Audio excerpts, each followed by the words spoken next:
Deep beneath the surface, far beyond the mainstream, and somewhere between rebellion and revelation, a voice emerges from the shadows.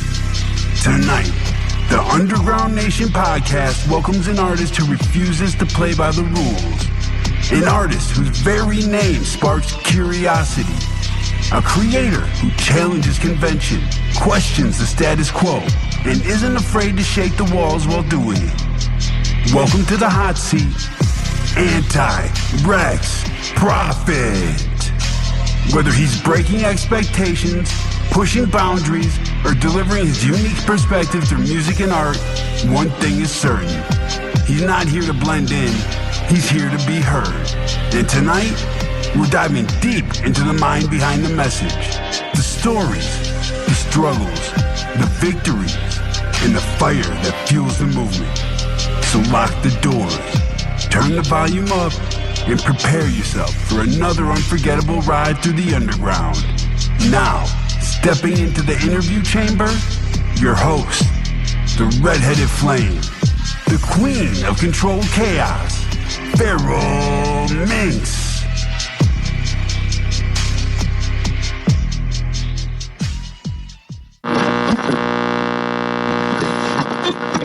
Welcome back to the Underground Nation podcast, where we don't just scratch the surface, we dig beneath it.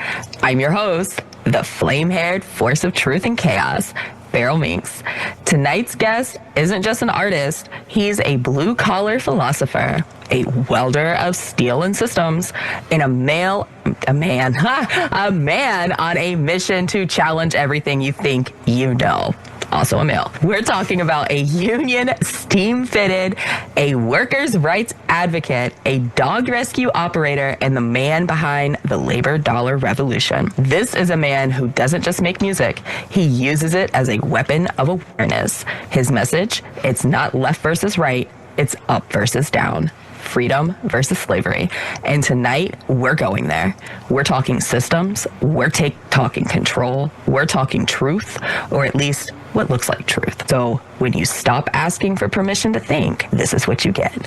Buckle up, because this isn't background noise. This is a conversation. Let's get into it with the amazing and talented Thomas Freedom Jefferson. Welcome in, homie. Thank you for the introduction. You know, a little dyslexia. It's a motherfucker, man, I'm telling you. I have not been interviewed before, so if I'm a little bit, choppy in the interview process, but, yeah, feel free to ask me anything. You know, my name is Thomas Freedom Jefferson. That is not my given name. That is my chosen name. Well, let's start there. What chose you to go with that name? You know, I read a lot, and in reading some of Thomas Jefferson's writings, it really stuck out to me how anti-bank he was, anti-central bank. He's said a lot of things, a lot of quotes that really spoke to me. He was a very interesting individual. No individual is without fault, I might add, and I think that our faults almost make us special and unique in a way.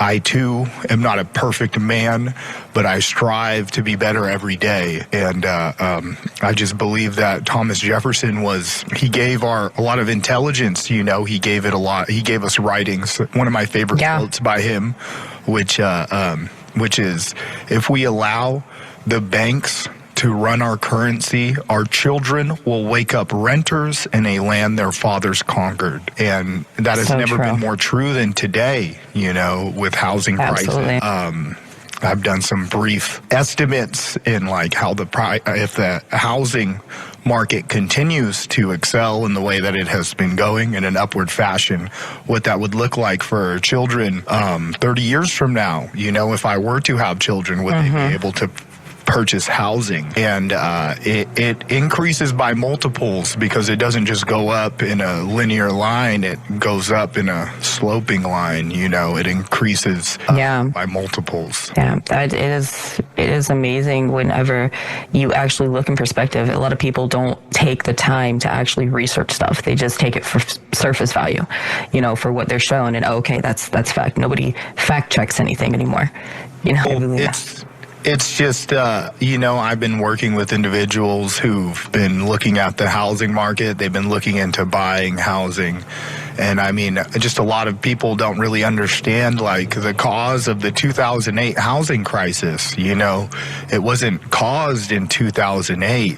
It was actually caused in 1999 when Bill Clinton was in office with the Monica Lewinsky debacle that was actually used as a smokescreen, because at the same time, simultaneously, while all that was going on, Bill Clinton repealed the Glass-Steagall Act was put in place following the Great Depression. It quite literally acted as a firewall to prevent the Wall Street banks from mixing with the producers' banks.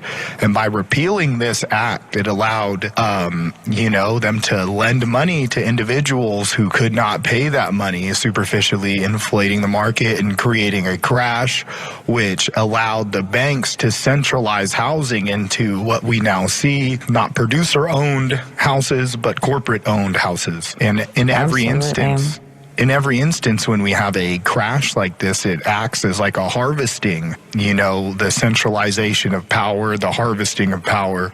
It just, sorry about that. No, you're fine.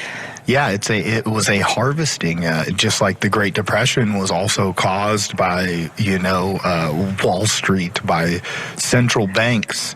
They create the problem. Years prior, these are things that are essentially started way in advance, and these are the ripples and repercussions that come from all of that. And it's easy to kind of blame and eschew blame and responsibility for that and put it off on a black sheep, so to say, scapegoat. Yeah.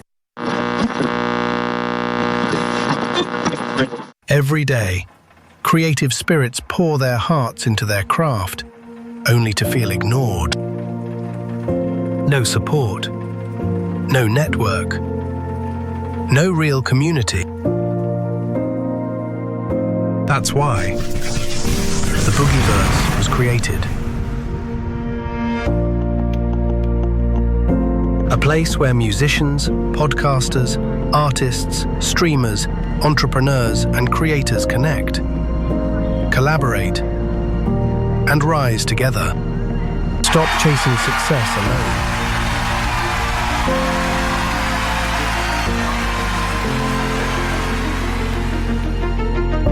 Join the Boogieverse Discord today, where creative spirits build each other up to greatness.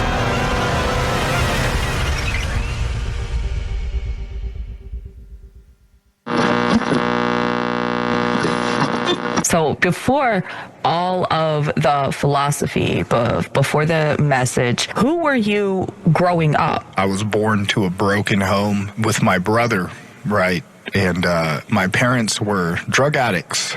The police raided my house when I was 4 years old. My brother was 6, and they took them away to prison. And there was quite a lot more tragedy involved, but I'm going to give you the cliff notes. We went into foster care briefly for a few years. I was adopted by a devout Christian family, saved in essence, and but being a child of that kind of situation, it made me very hard to parent. I felt driven towards addiction from an early age. I was very, very intelligent, but I could not excel in school above applying myself in class. Briefly, my teachers did not like my smart-ass attitude. I would read the book, right? Whatever lesson we were learning, and I would never do any homework. And that really frustrated them. I just felt there wasn't a need for me to repetitively do this. But you passed every test and no questions. Yeah, same, similar story. Yes, very. I feel you on that one. Instead of cultivating and helping me learn more. They were like, no, you need to learn the way we want to learn. And that's not how all brains work. And it was very frustrating for me. Yeah. But, that led me to both of my brothers. So I was adopted with my biological brother, and I had another brother who was adopted as well. My parents, like, what amazing people. They adopted 3 boys back to back. And it was just an interesting. They're wonderful people, but they were very hard on me as a child, right?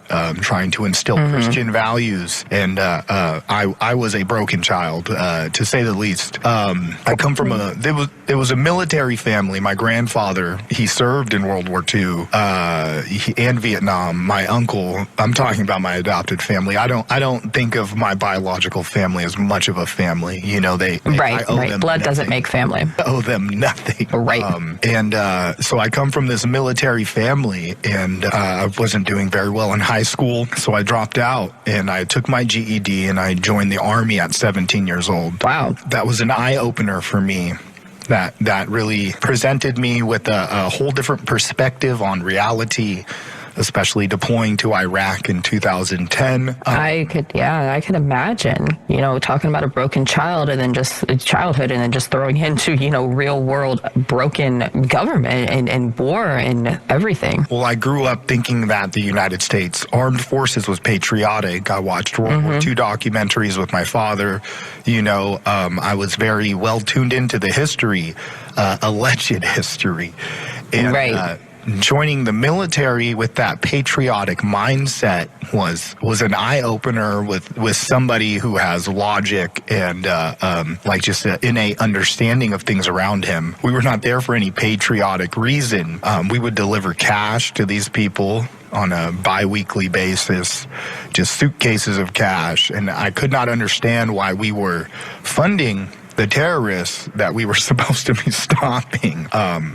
One of the only Iraqi individuals that I met that had a conscience, that wanted to go against the corruption, was assassinated during my deployment. And that was just really, really eye-opening to me. This police chief was speaking out. They were robbing. So the representative above him in the Iraqi police was stealing their oil and gas and food shipments from the United States Armed Forces that we were giving this local police chief, and then this individual was selling it back to them to fund his mansion. Like, how ridiculous. Oh my goodness. So is this kind of like the beginning of where you really realize that the corruption in our government and within politics, period? It was a step in the right direction. Like I said, I was a very patriotic soldier. I loved my country. And here we are. We're like finally going to do some good and get some of these corrupt individuals off the street. I mean, for the most part, you catch the low-level ones, and it's a catch and release, because we would put them in an Iraqi detention center, and all of their family members were involved in the Iraqi police, so they would just get released immediately. And here we're, supposedly going to get at one of the upper individuals in this corrupt infrastructure, and on our way to go confront the individual in question, the man that was essentially snitching on him was assassinated by an IED. And it just... Imagine that. It floored me, because they knew exactly which car he was going to be in. They knew exactly when the convoy was going there. They had all the details necessary to singularly hit this man, right? And it just really, like I said, it floored me. I was very shook by that. And 6 months into my deployment, Obama came on the stage, the master-in-chief. And the president, this is the man we're supposed to listen to. This is the man who is our leader. And he said that he had pulled all combat troops out of Iraq. And mind you, we were not there on a specific combat mission. 6 months into my deployment, we offset from Operation Iraqi Freedom to Operation New Dawn. And Obama comes on the stage because it's re-election, right? And he says, we pulled all combat troops out of Iraq. And I'm sitting there with the 3rd Infantry Division, right? And I'm just like, excuse me, sir, did you forget somebody? I pulled my sergeant aside and I said, hey, man, like, aren't we a combat troop? Like, I ain't no pogue. A pogue is a person other than grunt. Right. It's you know what I'm saying? So I was like, I'm not a pogue. And he had military vet too. He was SK, South Korea, 2017. That's right. So they had changed our name in the documents, in the books, and on post, they painted over our sign and changed it to the 3rd Advise and Assist Brigade. So, like, legally, Obama was not lying, but it just frustrated me, man. Like, why not tell the truth? Why not just say we had offset the mission, you know, and our bureaucracy at its advising and finest. assisting. I just feel like details matter, and I realized then, like how these politicians lie and twist the truth for their personal gain, you know? Right. Obama, as much as he was a Democrat, and a lot of people will recognize him and say, like, oh, he was a good president, he dropped more bombs than Bush. You know, he killed just as many people as Bush.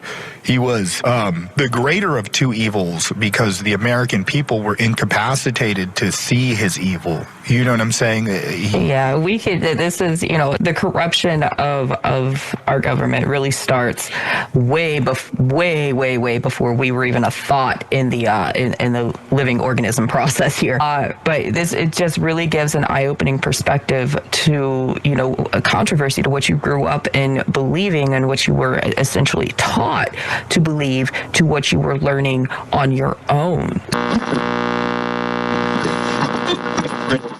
Some artists wait to be discovered.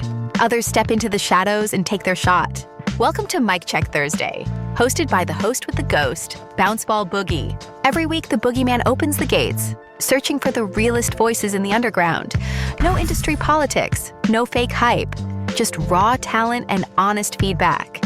Think you've got a hot track?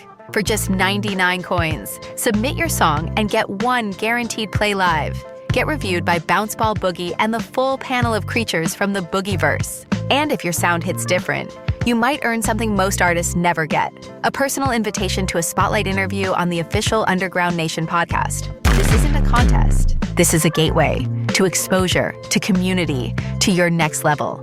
Join us live for Mic Check Thursday. Bring your track, bring your courage, and step into the Boogieverse. The Underground is watching. Are you ready to be heard? I am the anti-Rex prophet, here to bring you a message. Your government is rotten. Anti-Semitic rhetoric.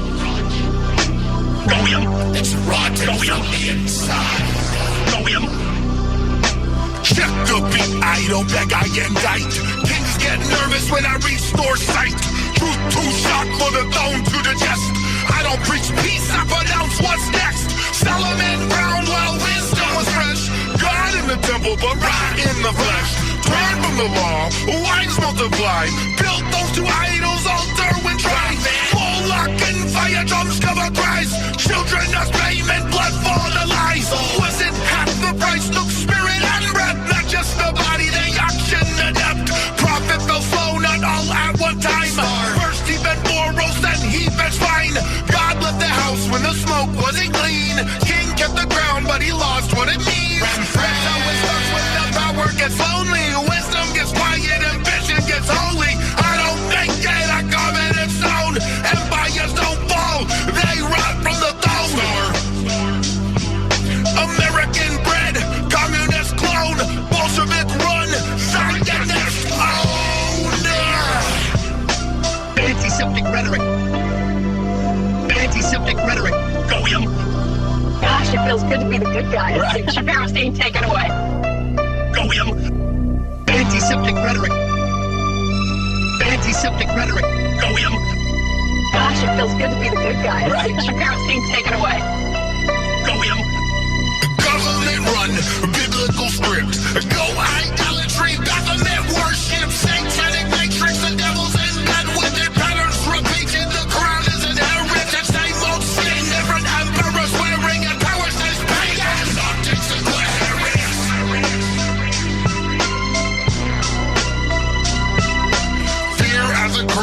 traded in silence. Sin gets rewarded while citizens taxed. God gets suppressed when the metrics divine break. Virtue gets avoided by Kabbalah contracts. They feed us the facts just to poison the brain. Ryan the signal, it mutates the pain.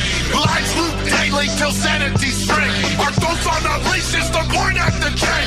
Degeneracy sponsored and put on display. Rot isn't random, it's funded that way. What poisons the culture gets lifted in pain. The thought is the source, is the well of decay. And from that well it infects every age. Babies get molded before they can pray. What's pure gets erased, what's broken gets paid. The future gets shaped by the idols they raise. American bred, communist clone, Bolshevik run, Zionist owned. Anti-Semitic rhetoric. Rembrandt. Anti-Semitic rhetoric. Anti-Semitic rhetoric. Go him. Gosh, it feels good to be the good guy. Right. Shapiro's team, take it away. Go him. Anti-Semitic rhetoric. Rembrandt. Anti-Semitic rhetoric. Go him. Gosh, it feels good to be the good guy. Right. Shapiro's team, take it away. Go him. Look who's laughing now.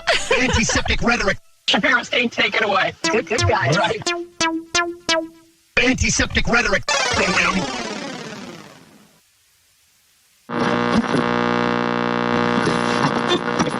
So, I mean, let's fast forward a little bit. After you came home a little bit, what did working as a union steam lift teach you? A bit that goes in between that. I came home very, very frustrated with the military, very frustrated with the government, right? Very distrustful of them. I kind of went the opposite direction. Instead of being a patriot, I became a criminal, right? I became a drug addict, and I dove into Yeah, we're addiction. not going to glaze over that. Let's listen. Yes, absolutely. I dove into addiction, and I hung out with a lot of very, very not good people, career criminals, one would call them, and I became homeless. I was a homeless drug addict for 7 years, hanging out with, the worst people imaginable, drug dealers, pimps, you name it. I slept at hotel rooms. I slept in trap houses. I knew as long as I had a bag, I wouldn't have to sleep in the street. And that's what drove me to it was just an obsession. Addiction is a beast. And it really is. So many people fight it daily, too. In 2017, I got clean and sober. I was arrested, and that period of incarceration, forced me into sobriety. And I looked in the mirror one day, and I just realized that I was disgusted at who I had become.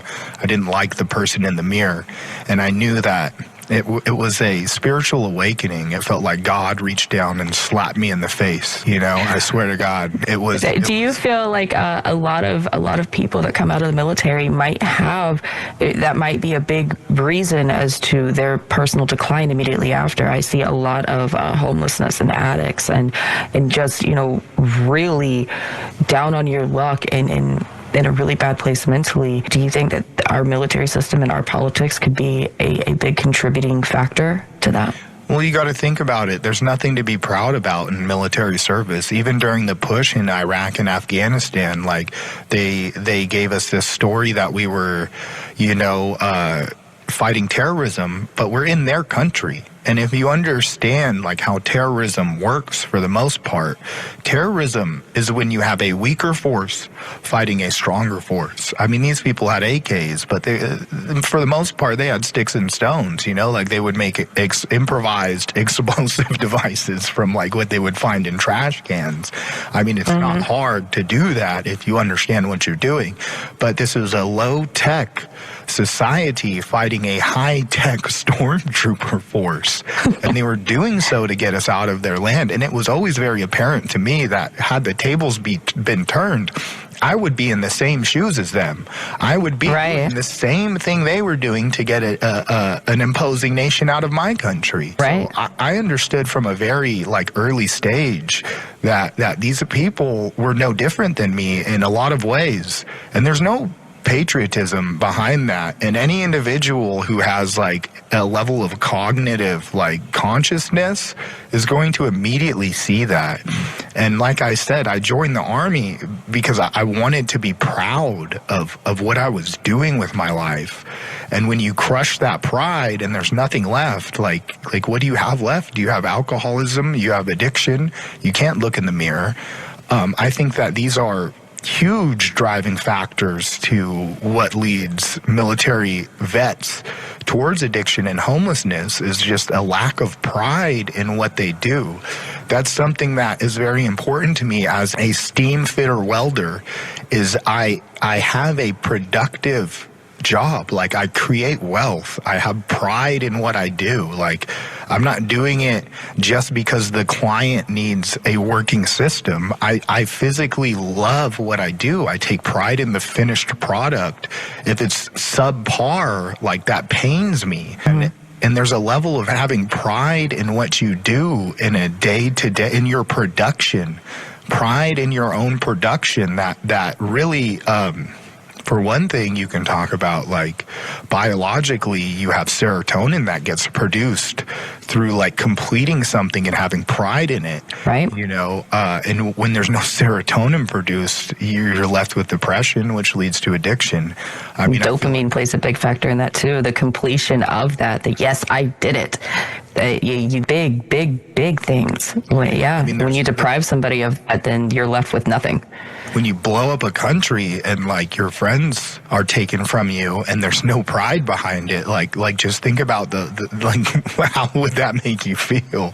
You know, like, there's just no pride in actual, the end product of military service. Like, you can be proud that you joined or, like, served your nation.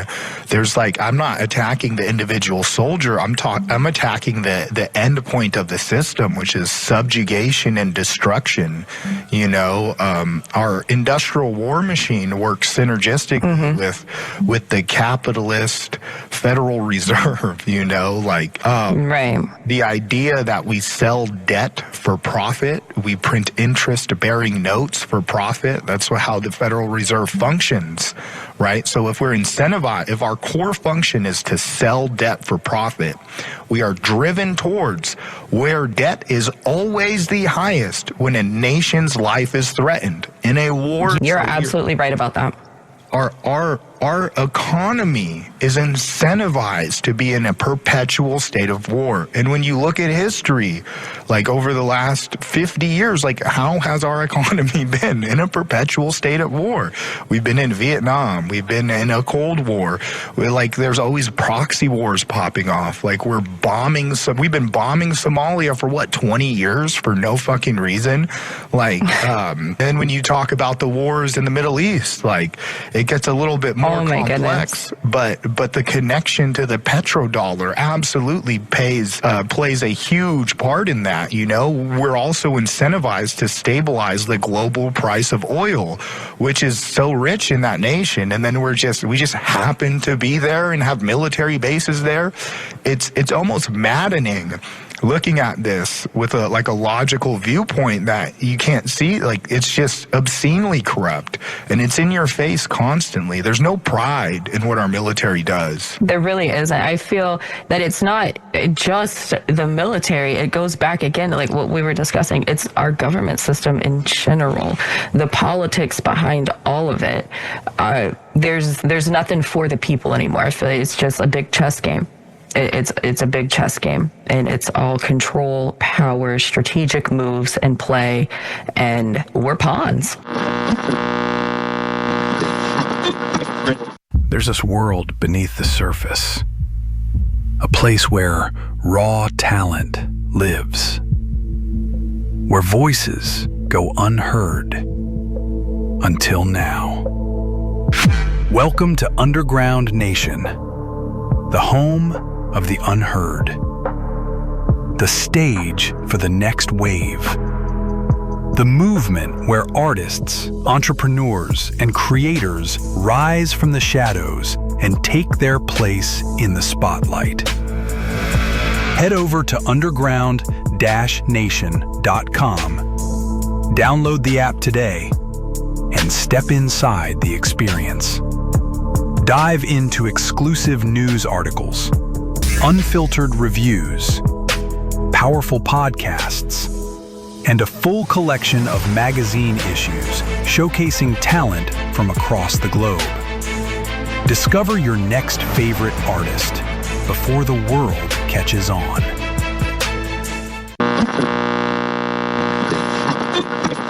I mean, I look at everything as a level of like there's a health bar, you know, like in a video game, but that health bar represents our power, and they've been whittling that down lower and lower. The more our currency inflates, the less money you make per hour, the less power you have. Like money, power, and time are all synonymous in this equation, and people don't really understand or see that, you know, like the biggest problem in our nation, and the thing that would simultaneously solve 90% of the issues politically, is if we ended the Federal Reserve and ended money in politics, which those two things are the same thing in my eyes, because there's such a thing as, there's three faces of labor. You have productive labor, you have parasitic labor, and you have artistic labor. So productive labor is labor that creates wealth. That's like anybody who has a job that builds something. And there's like, for instance, like a cashier technically is a productive labor because they're adding to like some sort of product. It's a necessary service for this business to move product, right? So technically that does add to productive labor. It's, even though they're not like immediately producing something, it technically is productive labor. And then you have artistic labor, which is music, art, film, all these different things. Artistic labor is easier to corrupt than productive labor, right? But artistic labor has a value, even though it doesn't immediately create wealth. Like, it adds to the culture of our nation. And it is important, and it has a value that society ascribes to it. So that is in the middle of this equation. You have productive labor creates the wealth. It's the hardest to manipulate, and it is the most important. Then you have artistic labor, which is easier to manipulate, you know, I would say equally important in its own way. And then you have parasitic labor. So that's like banking. That's like any any labor, any job that has no wealth production involved in it. Like, if you're facilitating transactions and you're inflating the currency through like banking, there's no, like, if I were to invest in a bank, that bank could go under tomorrow. Like, who's to say? But then you don't know where your stuff is. If I was to invest in something that was producing a physical product, and that physical product was a necessity, I know that my money's safe, right? Exactly. So, smart decisions.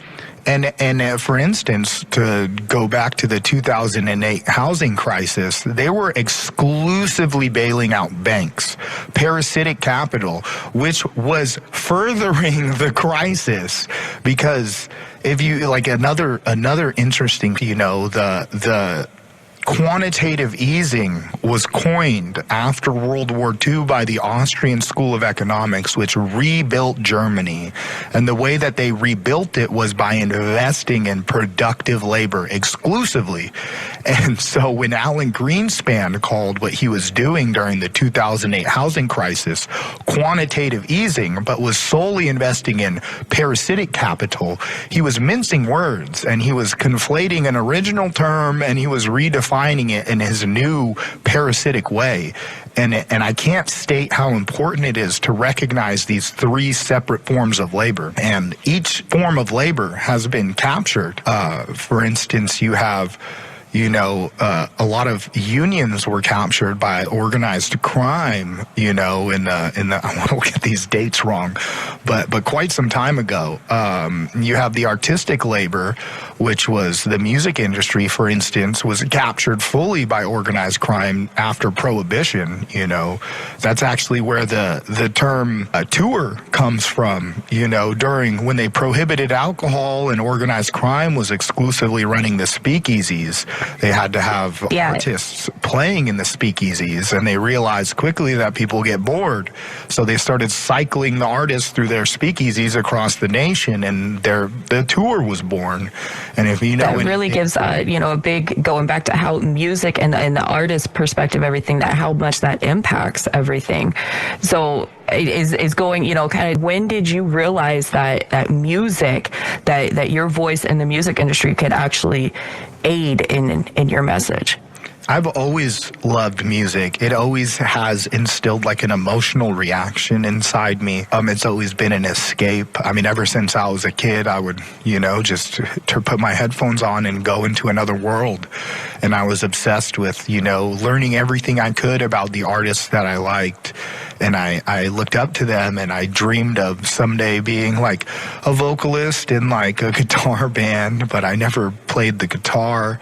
I played the clarinet as a kid, and I just never really had French horn. I never had anything to say, Right. And when I realized that there was no book written about labor back, let's turn back to my story. So after I was an addict for 7 years, I joined the workforce after I got out of jail and and that led me to work for a concrete construction company, which they took advantage of me. And they didn't want to further my education in any way. They were like, no, you'll dig holes and you'll like it. And I was like, bro, I can't dig holes for the rest of my life. That's not a feasible way to make a living. You want me to dig holes when I'm 50 years old? Like, I can't do that. That's crazy. Right. So I wanted an education, and the union offered that to me for free. They said, all you have to do is show up and pass a test, and we'll teach you everything you need to know. And that is more valuable to me than any amount of money. And the fact that, union welders make over twice as much as non-union welders, I mean, like, that's a bonus, right? But learning the trade is invaluable. And I realized that working for this non-union company that took advantage of me financially, and they took advantage of my ignorance. And that's what these corporations and these politicians do, is they take advantage of the American producer's ignorance. They don't wish us to have an education. Like, everything out of their mouth is a Barnum statement. It's a lie designed to instill some kind of emotional feeling through rhetoric. And, which is kind of off tangent. I don't trust any politician that is not immediately saying end the Fed, and none of them are, which proves that they've all been captured. Even the ones that feign to be on our side and may say one thing that we like, they have no questions about the Federal Reserve. They have no questions about the debt-based bank that we're living in. And if our founding fathers were here today, they would hang all of them. They would all be hung for treason. They're turning over in their graves right now. Them wooden teeth are just a chattering right now. The Federal Reserve is a replication of the same bank that we fought a Revolutionary War to get away from. They say that we fought the war over the tax on tea, which is hilarious because we had the Revolutionary War in 1776, but just like we were talking about earlier, the date of the crisis is not the cause of the crisis.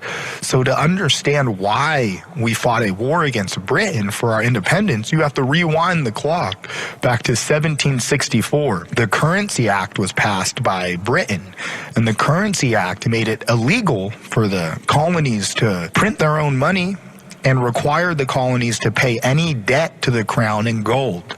The colonies had no gold mines. They were singularly farming communities, and they had been utilizing a primitive form of labor-backed currency known as colonial script, which allowed them to circumvent the British debt-based bank, because Britain was using inflation and their debt-based banking system to force all of their colonies to finance their wars abroad. And so, sound familiar, people? Sound familiar? It's crazy, right? The same debt-based bank. And our founding fathers, so when they made it illegal for America to print their labor-backed colonial script, it forced America into a Great Depression equal or worse than the modern Great Depression that we recognize in the 1930s. So, like, the fact that this is not written in your history books is a control of the narrative. Like, the fact that somebody would say the Revolutionary War was fought over taxes or tea is ignorance. It's pure ignorance, and they teach us this in school. Like smoke screens, diversion tactics to draw your attention to focus on a big old Boston Tea Party in a harbor, so you don't know what's really going on behind the scenes. And when people understand colonial script and how this labor-backed currency worked, like the only reason that they didn't use this as a currency for the nation after the revolution was it was hard to nationalize. They didn't have computing power to crunch the numbers for the national product in real time. Like, we have no reason not to use a labor-backed currency system currently, other than the enrichment of the parasite class. That is the only reason. And the parasite class owns all politicians, and by paying for non-productive labor, like lobbying politicians, that is immediately increasing inflation, like through a secondary effect of there is only so much money in the system. Even as they inflate it, dollar bills have a number, and that number is equatable.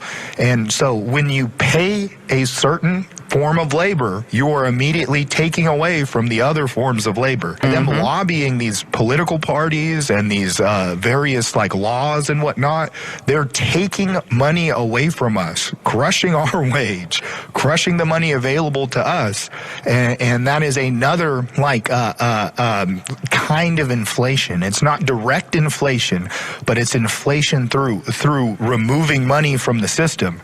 You see, inflation is not caused by printing money. Inflation is caused by that newly printed money removing wealth from the system.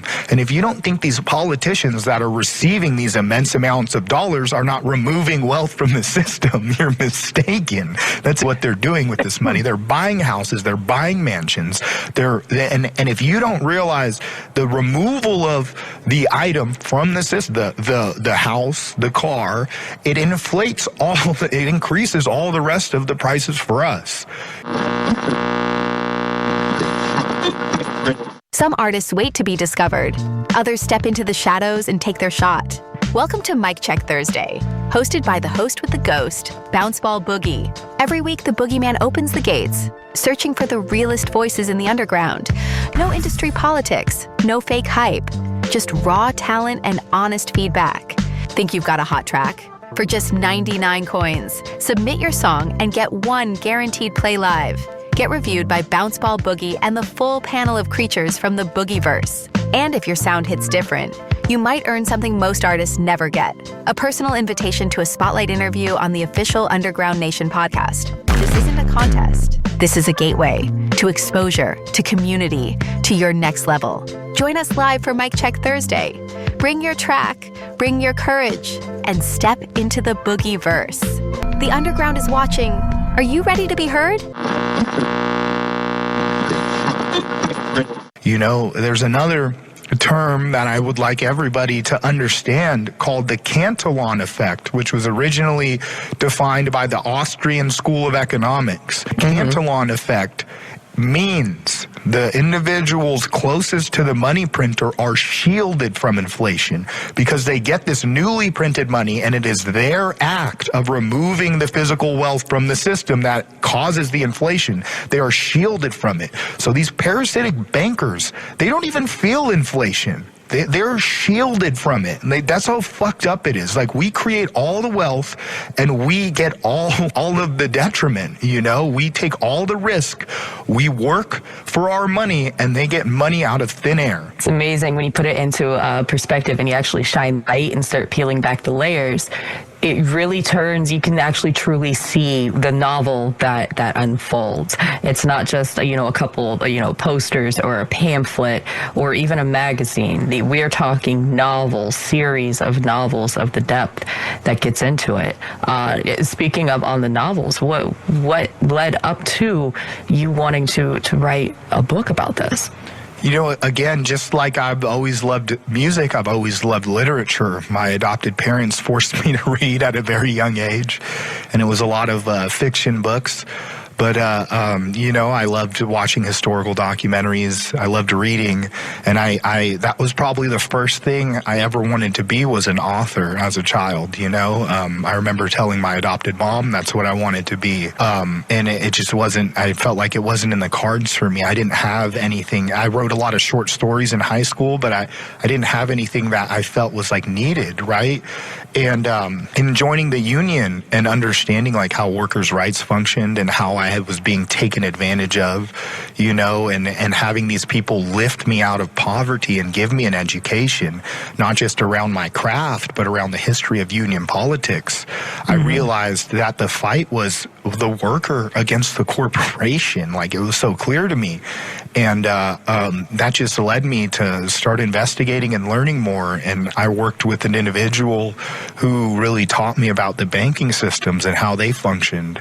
And I felt like that was like God putting somebody in my path to help propel me towards this, and my book started as just a bunch of shit I wrote on my whiteboard, about like the incentive structure and matrix of a labor-backed currency versus a debt-based currency, and like all of the pros and cons, and like all of the pros are for the financial elite in the debt-based system, and all the cons are for us.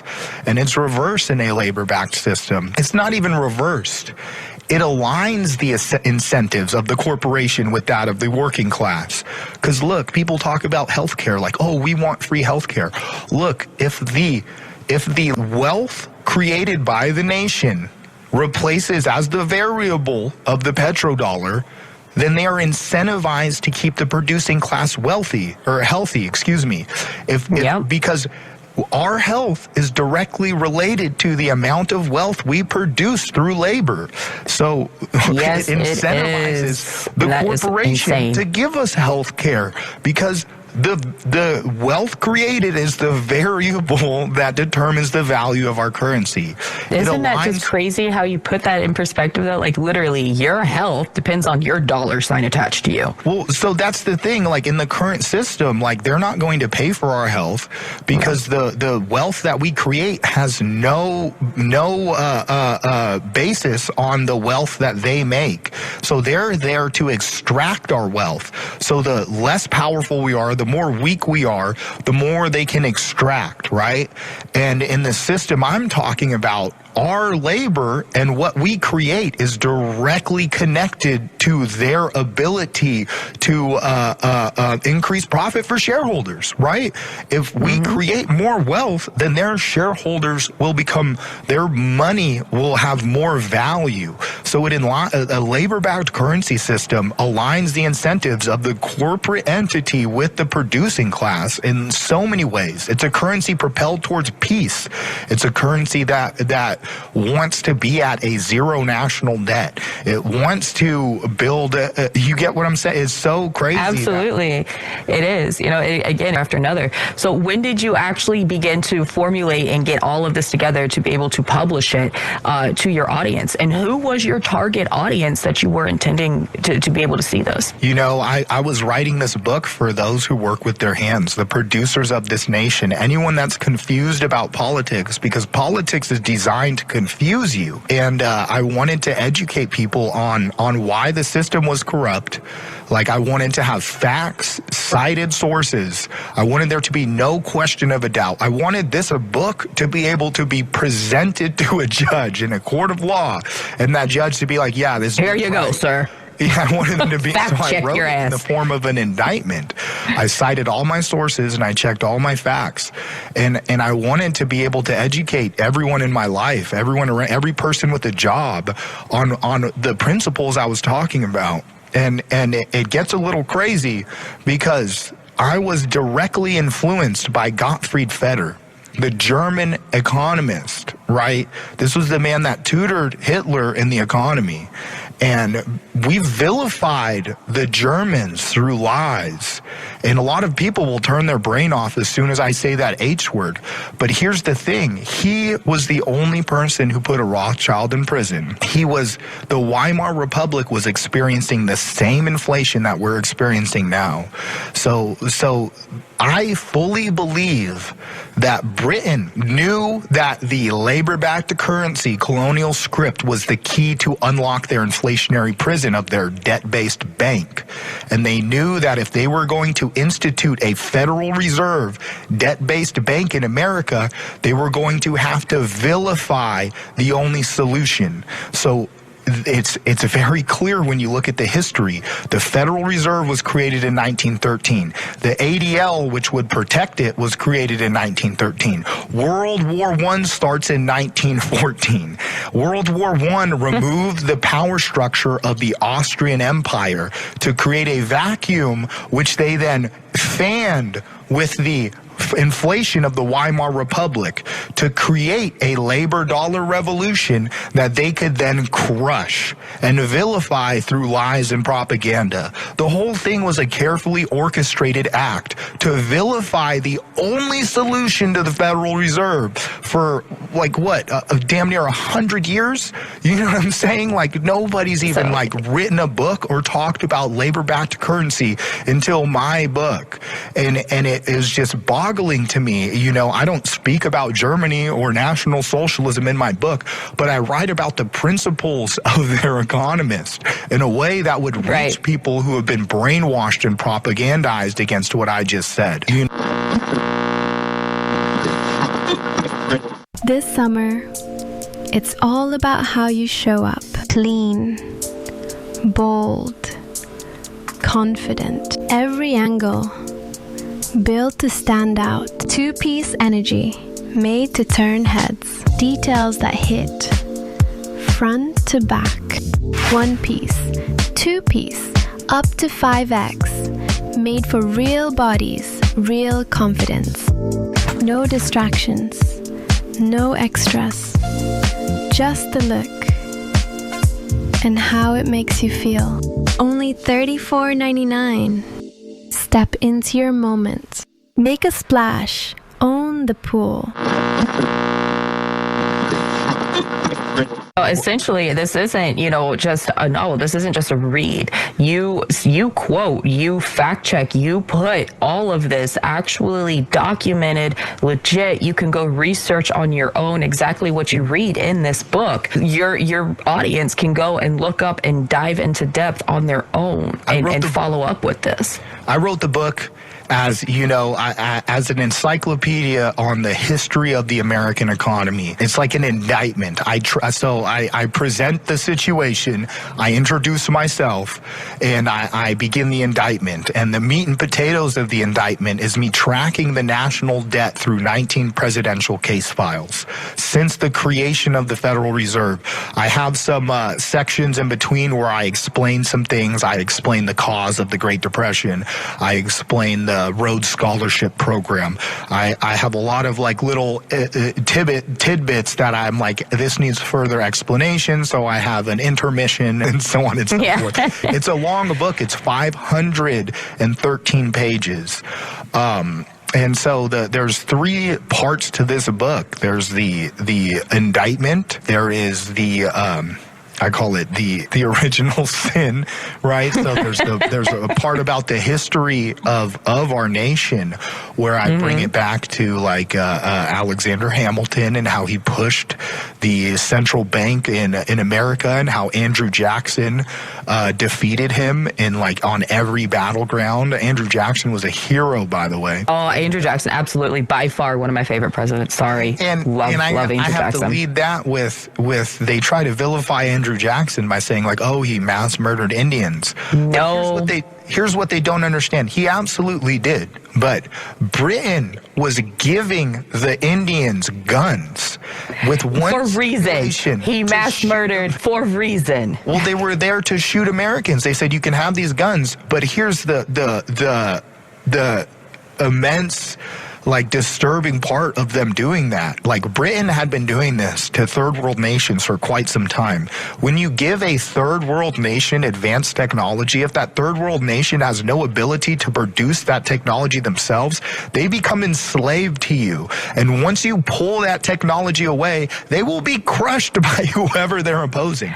So by Britain doing them, they signed their death warrant. Britain is the villain in this story, not Andrew Jackson, not America.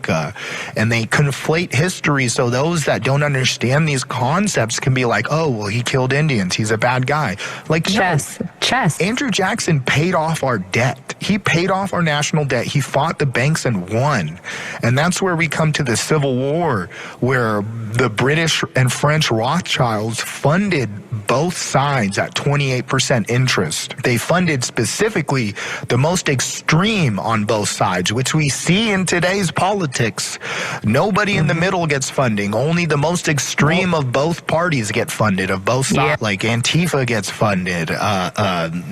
Right-wing extremists get funded. And we just saw something at the Democrats just dropped something where they were funding like some sort of who knows, but they can't even look in there. Yeah, they can't even take care of people in our own country who are the backbone of the country, of the government themselves. Without the people, like you said, that who are they siphoning all of this money from? They're not out there working. They're not out there doing this stuff, but they don't want to take care of their own, and it's very saddening. The whole purpose of the Civil War was, so for instance, in 1776, we fight and we win, right? 1812, the War of 1812, Britain tried to reconquer us, and we repelled them because they had been weakened by the French Revolution, which was inspired by our revolution, by the way. So Britain's terrified of what we had done, and they needed us to be back under their control. So then they tried to lobby, after they could not conquer us through 1812, they tried to lobby for a central bank, and Andrew Jackson strikes that down, right? They repeal the charter, and then you have, excuse me, I said that reverse. We repealed the charter, and that's what caused the War of 1812, because there was no British central bank revoted on. That is what led to the War of 1812. They're like, we can't capture them economically, we'll conquer them, and then we repel them. And then Andrew Jackson then pays off the debt. They tried to assassinate him, and that was by 1830 we had paid off the debt. And then the Civil War, right? The whole purpose of the Civil War was to incur a massive debt and bring us back under British banking control. And that's exactly what happened. The Civil War was the last time our debt had ever been paid off, and it has never been paid off since. And ever since the Civil War, Britain has funded our collegiate system. They've subverted our political overseer class to make them overseers on a debt colony, right? And it was just one step after the other, right? And then you have these. I don't really think people understand that we don't own our currency. We don't own our stuff. America is not in control of the banking systems going on here. Can I pause this interview for 1 second? I'll be right back. I have to. Yes. Thank you. You can edit this out. Love you, mutilate. Get rapping. All right. I'm gonna get out. I am definitely not asking that question. Go right back in. That's a good. Sorry about that. You're fine. So how does your book, The Labor Dollar Revolution, tie directly into your music? When did the music part go into your book? I've always, like I said, wanted to be a musician, and I've always loved music. It's always really spoke to me. And while I was writing the book, I actually wrote my song Debt Beast. I had just finished the chapter on the Kabuki bipartisan theater. I had been writing about all these presidents, and all this shit was just rolling around in my head. And I was like, man, I need to like I write a lot of poetry. I've always written a lot of poetry. And we're talking about Andrew Jackson, and he talks about the bank is a hydra. And I just had this like word in my head, the debt beast. I was like, man, like I'm going to make a song. Like a hydra monster. And I'm going to call it Debt Beast. So I write this song, and I tried to record it in Band Labs, and it was terrible. It was really bad. Oh, God. And yes, I'm like, you know what? I need a microphone. So I purchased this Shure SMD microphone, and I got a Focusrite Solo audio interface, and I had already been like messing around with the MPC at that time. You know, so the book, what led me to write the book was I injured my back, and I couldn't work for a year. And I knew that I had to do something productive with this time. I knew I had, and I was racking my brain, like, what can I do? Like, what can I want to help? I want to add something of value to my nation. And I just felt like the labor dollar revolution just hit me, you know, like I had been, like I said, making all these crazy lunatic drawings on my whiteboard. And I knew there was no book about labor-backed currency. And I knew that the national debt was an adequate measure to track the crime against the producing class. And it just hit me, you know, the labor dollar revolution. And I started writing that day. And then the debt beast, you know, when I finished the chapter on the Kabuki bipartisan theater, I ended up writing The Debt Beast, and I had to pause writing my book for a couple weeks while I tried to figure out how to record music. Oh, that was a whole process. That was a wonderful journey. I am loving watching your progress and success in this music career, going from, like you're saying, from like the beginning, the nitty gritty, to where you are now, and the messages that you're delivering with this is astronomically amazing. Yeah, and there's a lot of people who will have certain things to say about my music or my content, and a lot of them, you know, will not investigate my content beyond the surface level. They'll use hateful monikers to speak about me or my ideology without actually ever speaking with me about what I believe in or what I think. And it's frustrating for me, because when I see that, I just see a slave that loves his slavery. You know, hate without investigation is the definition of ignorance. You know, like, why do you think most people don't question the system? Well, because they've been fed lies by the government. Like, they think National Socialism is a hateful ideology, and there are many hateful individuals that will carry that banner, but they're ignorant in of themselves. You know, like, in our government tries to fan these fires, you know, like there is a wage discrepancy between white and black workers. By far, there's a huge wage discrepancy. But who creates that wage discrepancy? Is it the white workers, or is it the government? And then who tells those people what the problem is? You know, like they'll say, like, oh, you know, like it's the white people who are the problem. So you have all of these individuals who are being attacked on both sides, and they're fighting each other, and they don't look up to see the person who's, you know, handing guns to both sides, telling them to shoot each other. They're the problem. They're the problem. Like, absolutely. No, motherfucker. Like, you're the problem. You're running my fucking country into the ground. Like, you are the problem. Yes, but most people, you're right, most people don't want to realize that. It's a big message to try to deliver. Looking for bold, high-quality merch that hits harder than your next show? At Smokin' Barrel Apparel, we fire up the best in screen printing and promotional gear, crafted for bands, artists, and creators who refuse to blend in.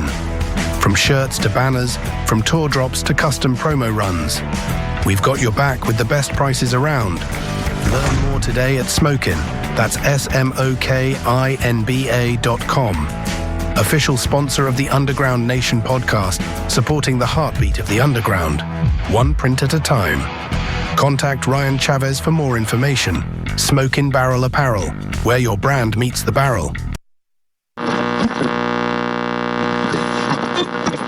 Do you ever feel pressure to water down your message to reach a bigger audience? You know, I at all times feel like my message is going to be misconstrued. I argue with both sides constantly. Like, I feel like everybody hates me sometimes. You know, I feel like it's a very lonely place, you know, understanding history, or like, and it's everything has to be this like huge explanation because I can't ever just say a couple words because they'll always be taken out of context, you know, like you say the H word, or you say like, and all of a sudden people are like calling you all kinds of names under this trigger responses. Yeah, they've tied emotions where there should be logic, and I try to like comment on that, and it's every day in my life.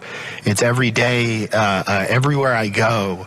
Anytime I open my mouth, somebody looks at me like I'm insane, and I have to be educated in the principles that I speak about. Otherwise, you know, I'll be attacked. And well, going on that, you know, the feeling of attack and everything. Do you think that maybe that kind of led you on your path to your rescue? You know, that's what made me fall in love with my wife. The rescue business has always been her pride and passion, and that's what really, like I said, made me fall in love with her. I've always kind of lived by the words, be the change you want to see in this world.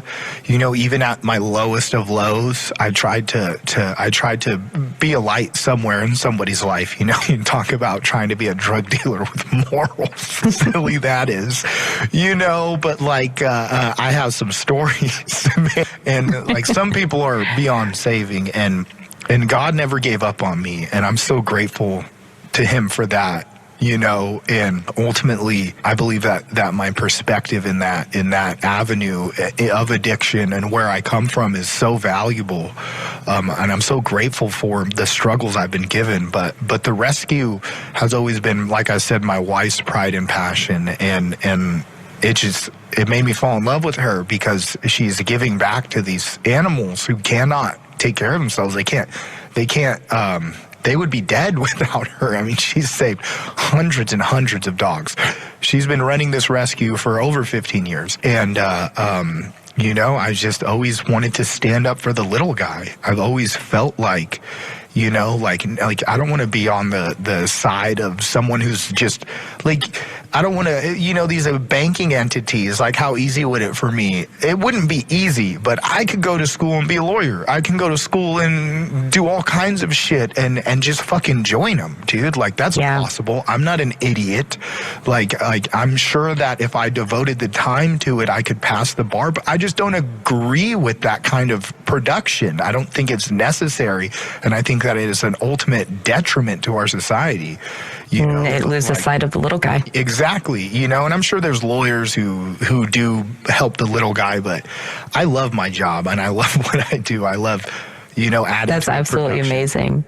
I'm very glad that you and your wife are continuing this and offering all of that hope. You know, goes back to pride and hope. If you're not proud of what you're doing, there's no hope for the future of it. I absolutely agree. And that is an amazing message in itself. How do you respond to people who dismiss your message entirely? You know, there's a biblical saying, don't feed pearls to the pigs. And a friend of mine told me that, and I just try to remember that when people just dismiss me. It's kind of like banging your head into the wall. You can lead a horse to water, but you can't let it drink.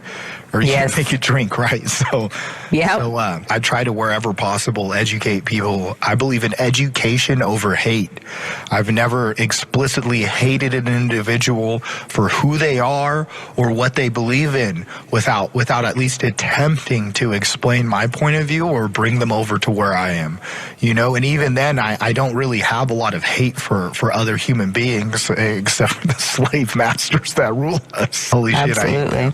But you know, if you work with your hands, I believe that you're on my side, or at least you're in the same category as me. If you work for your money, like, we're all slaves. We're all slaves.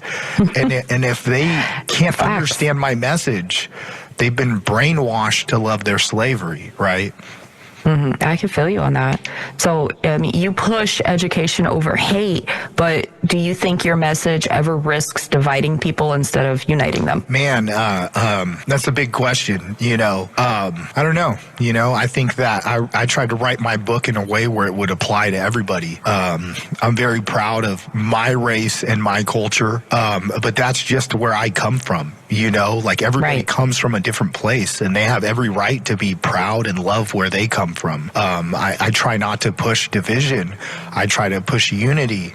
And it really, like I said, and like I'll continue to say, it is the producer versus the parasite. And there's a lot more that goes into, just history and where we all do come from. And I just believe that logic and history trumps emotions and feelings every day. And when we're divided, it's usually due to the former and not the latter, right? So we're divided through emotions and feelings, not logic and history, I feel that.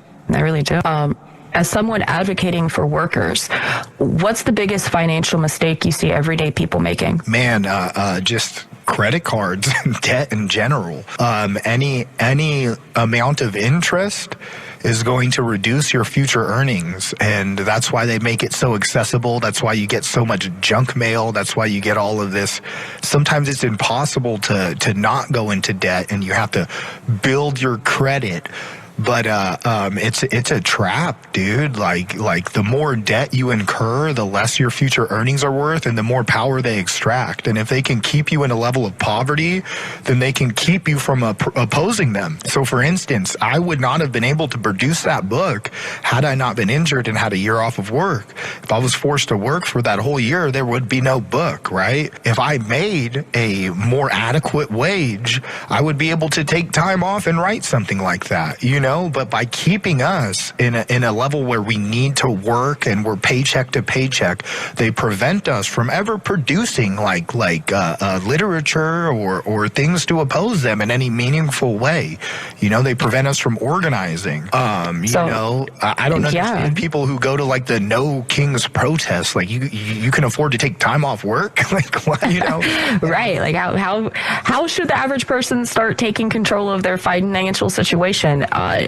Just not get into that debt, not to accrue all of that. I mean, it starts by measuring the input and the output of the system. Just like with fat loss, you need to judge your input and your output, and you need to make sure that you're not living above your means. There's always, like even with sobriety, like when I first got clean and sober, I knew that I needed short-term goals and I needed long-term goals, and I needed to have like short-term goals that were achievable to help build momentum, right? Otherwise, I was going to fall back into that pattern of addiction. And, like my first goal was to get a job. My second goal was, my first goal was to find housing. When I first got clean and sober, I slept in a homeless shelter for 2 weeks before I ended up getting some housing. And that was through like a Veterans Association, which I'm so grateful for. And I lived in a sober living house for 2 years, and then I gotten a job like right after I got that house, and that was that construction job doing concrete. And I was grateful for that for 2 years until I got into the union. And it was just, I was always striving forward, like I had gotten that concrete job and I was like, okay, this is good. This pays the bills, but I'm now thinking of my future. Like, what career do I want? And I remember like I had watched American Chopper as a kid, and mind you, they're welding on motorcycles, but I always thought welding was so cool. And I was like, how cool would that be to become a welder, And it led to me Googling the company I was working for. They did concrete and they did welding. So they would lay the pipe supports and then they would lay the pipe. And I would go to work and be in a hole watching them weld every morning thinking about fuck this holding and shit. I want to be doing that shit. That's so much dope. And eventually when my company wouldn't help me, I had to help myself. And I Googled welding union or welding school, and it turns out there's one right in my town. And I went and... There you go. Yeah, and it's just always trying to formulate a plan to better your position. And there's multiple different avenues you can better your position. You can better it physically through fitness, through stretching, through any kind of physical activity. You can better it spiritually by auditing your own emotions, your own life, and your own self through reflection. And you can better it productively with your job, with your career, with your income, with your education. Like, there's always different avenues that you can, and you need to be thinking about those different avenues, and you got to be very careful. I mean, this is just some advice that I would give an addict. You have to be very careful being stagnant. Like, if you're not... I was just about to say that, yes, you got to keep in mind aspect of being humble, but keep your growth going. And it goes back to the dopamine and the serotonin. Like, when you become stagnant, you become depressed. Like, we live in this oppressive, like, infrastructure. Like, everything around us is so disconnected from nature. So depression becomes our natural state when we're not actively working to increase our serotonin and dopamine. It's being crushed by where we live. I feel you on that one. Now, if you could teach one concept to the entire world, what would it be? That we all have the ability to learn anything. That there is no roadblock in learning. There is only where do you start, right? So everything starts with something, and it's kind of like your introduction to where you are in your education and like what you need to learn. And the sky is the limit, but I mean, it's it's a simple concept, but it's true, No, you are absolutely right. It's a simple concept, but I feel that that's one that's overlooked and underrated. You're absolutely correct on that one. And what does freedom? Because we're afraid. Like, fear is what prevents us from learning. Fear. Cutting you off. Fear. Afraid of the unknown, afraid of difference, afraid of change, afraid of moving forward. I feel you on that totally. What does freedom actually look like to you? Not politically, but personally. I mean, personal freedom, I guess just freedom to create, freedom to just exist, freedom to pursue what you desire. And I have a very, very free life. I make decent money. I make pretty good money. I'm able to pursue what I want to pursue. I'm able to fund my passions to a certain extent that makes me feel fulfilled. And I see a lot of my friends who don't have the same kind of career that I have, that don't have a union job, that work menial construction jobs, non-union jobs, and they're constantly like fighting and struggling, and they don't have money to really pursue anything other than like just paying the bills. And like, my heart goes out to those individuals. They move out of the state, they leave, and it's just really heartbreaking for me. Like, not everyone has the drive to like get where I am, and I dream of a world where there's a national union where we're all taken care of and we all have the same rights that I'm granted through my union organization. Like, my union has fought to protect my rights and to establish a certain standard of living for us that is, other people don't have that, and they don't realize how important that is. Right. Yeah. It's very important, and that's a very vivid image of freedom. And I think a lot of people get closed-minded, blinders to say, they get stuck in that middle, what you're talking about, just the not having the ability to be able to think or look different, being stuck in survival and pay your bills every day and not even fathom a goal or a dream because it's so unreachable at the moment. Yeah, they're stuck. I get that totally. We have one final question before we wrap this up. What message do you want your legacy to leave behind? I don't know. I just want to do everything I can. I do intend to, I probably will not have children of my own. I probably will adopt just as I was adopted. I believe in giving back what we were given. That's a big part of my life and helping those who cannot help themselves. And I'm sure there's children out there who have been subject to equally, if not worse, than I was subjected to, and I know that's going to be a difficult thing. I want them to be able to be like, at least he tried. At least I tried, Dad. Gold star, Hey, gold star. You know what I'm saying?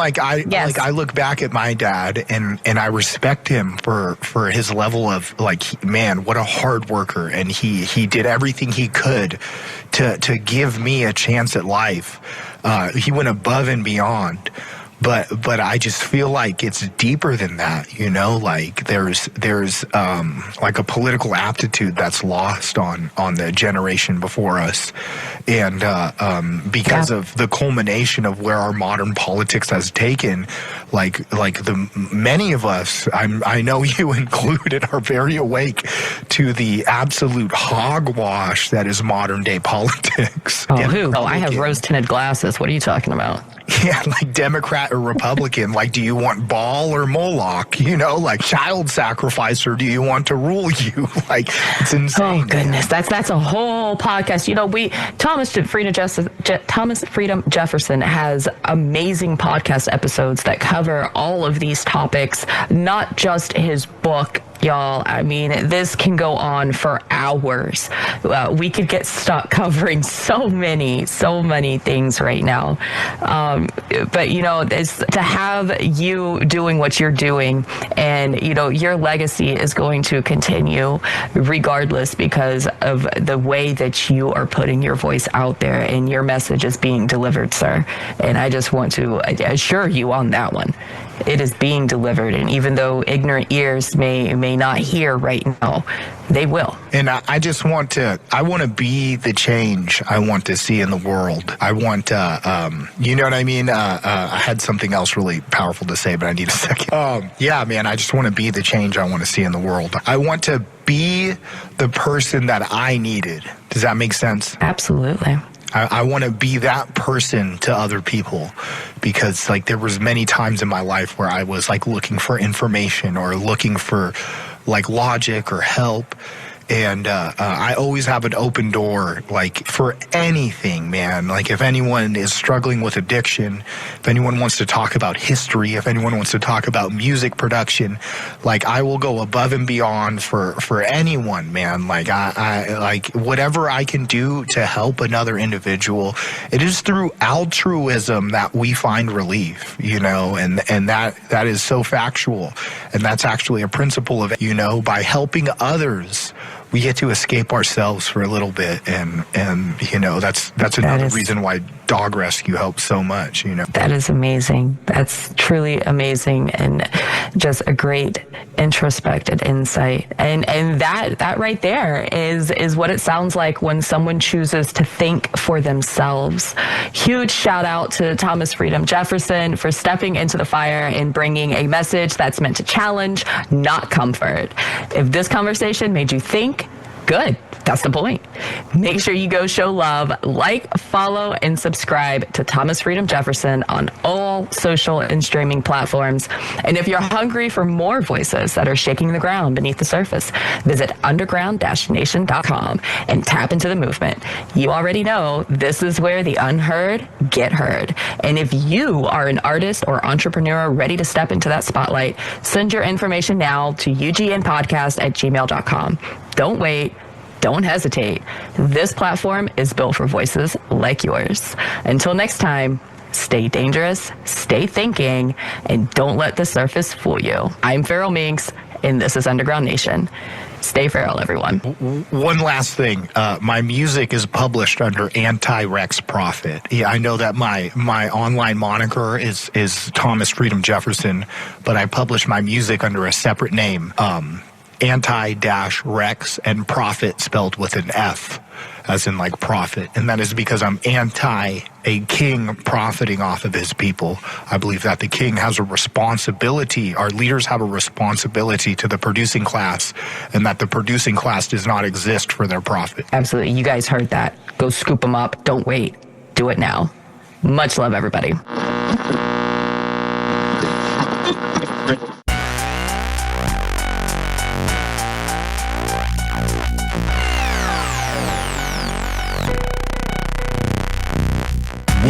All right.